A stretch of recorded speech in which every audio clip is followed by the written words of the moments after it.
Hello students, good morning all of you and welcome you to all.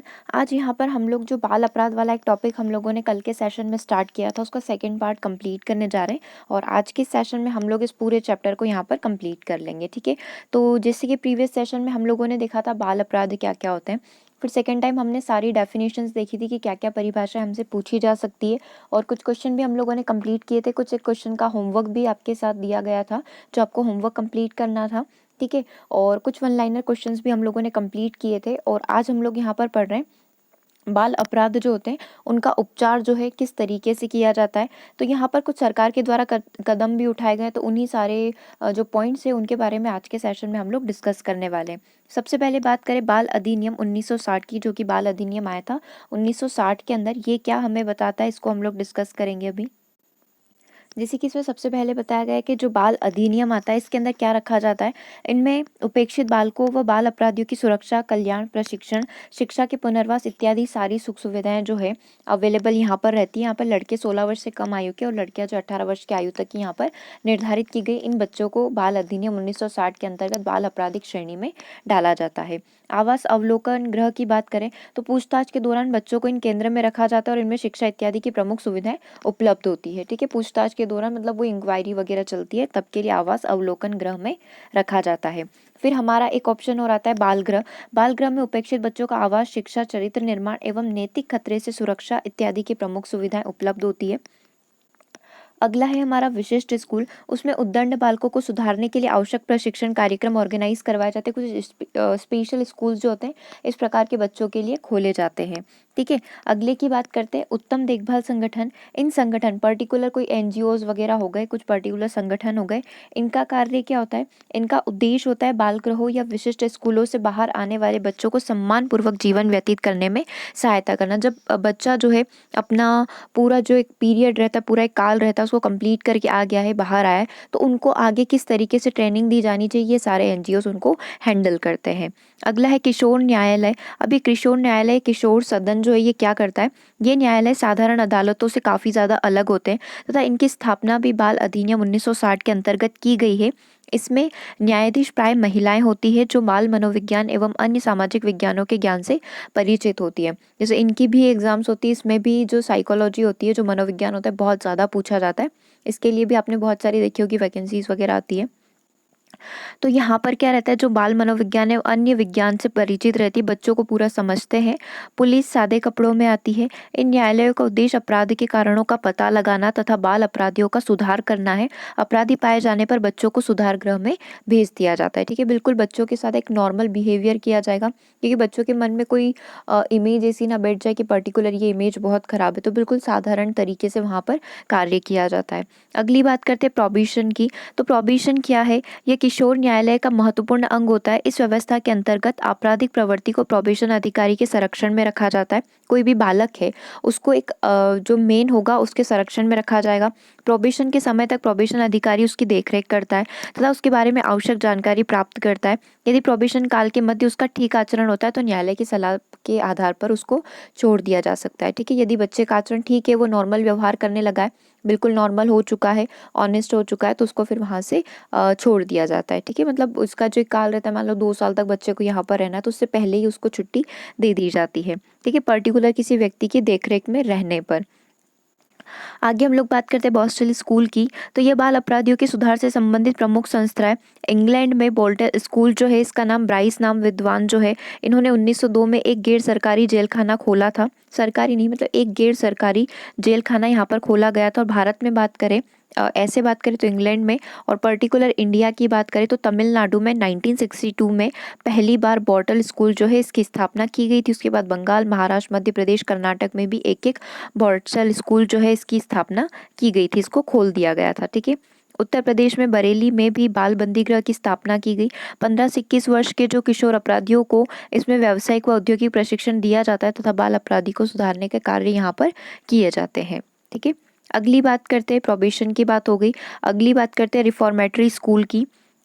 Reformatory schools क्या होते हैं? सन 1987 यानी कि 1987 में बड़े बड़े राज्यों तथा केंद्र शासित प्रदेशों में इन सुधार स्कूलों की स्थापना की गई थी, जिसमें बाल अपराधियों की उचित देखरेख की जाती है तथा औद्योगिक प्रशिक्षण देकर उन्हें सुधारने का प्रयास किया जाता है।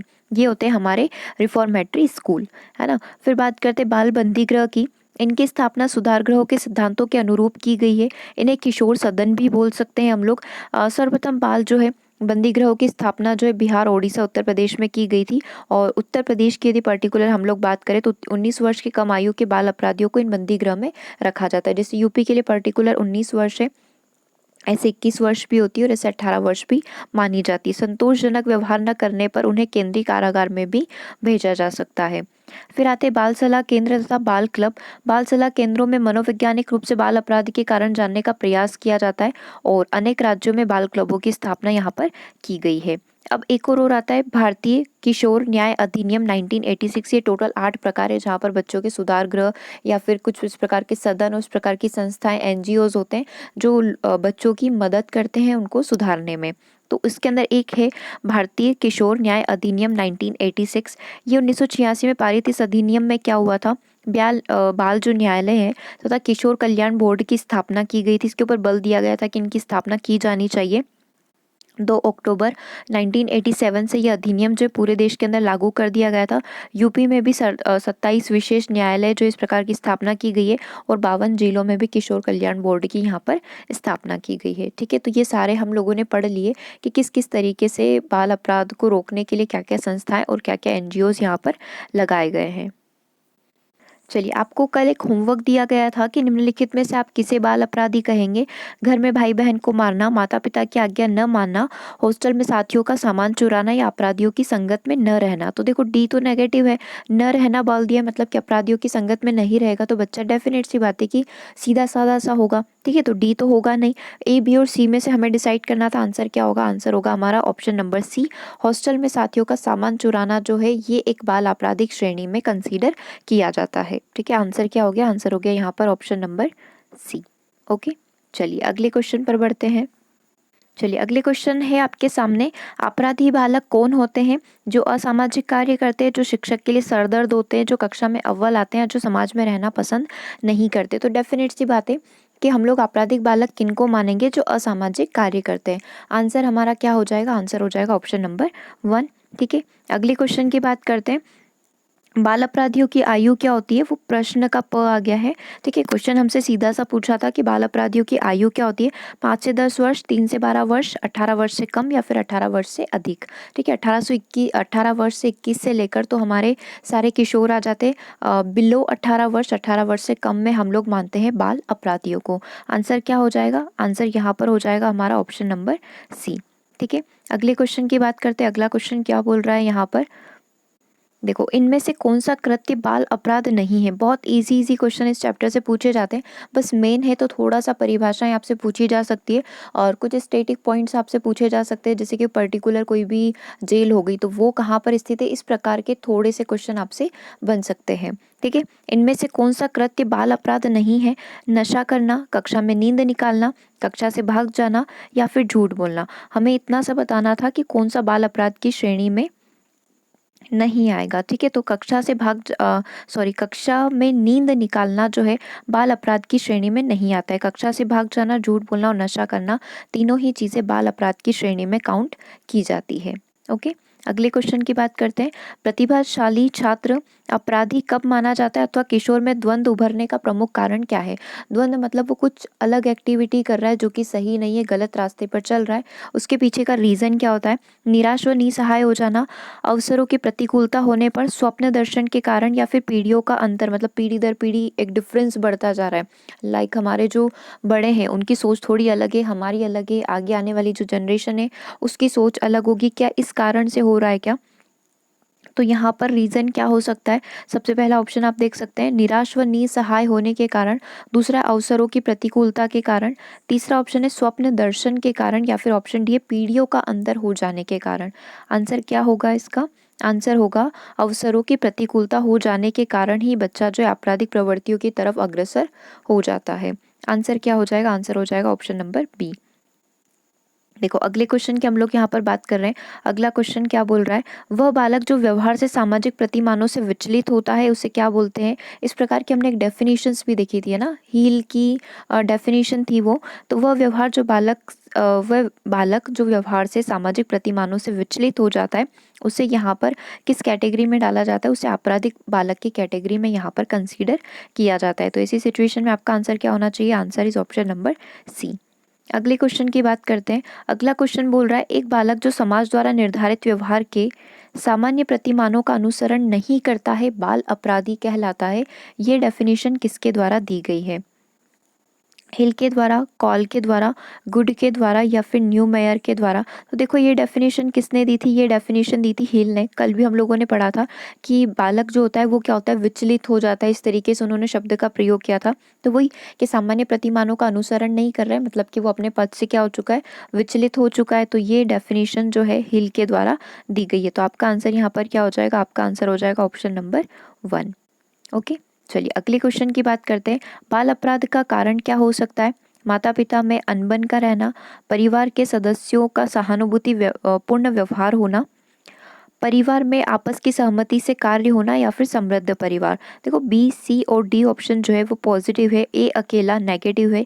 तो आपका आंसर क्या हो जाएगा, आपका आंसर हो जाएगा यहाँ पर ऑप्शन नंबर 1।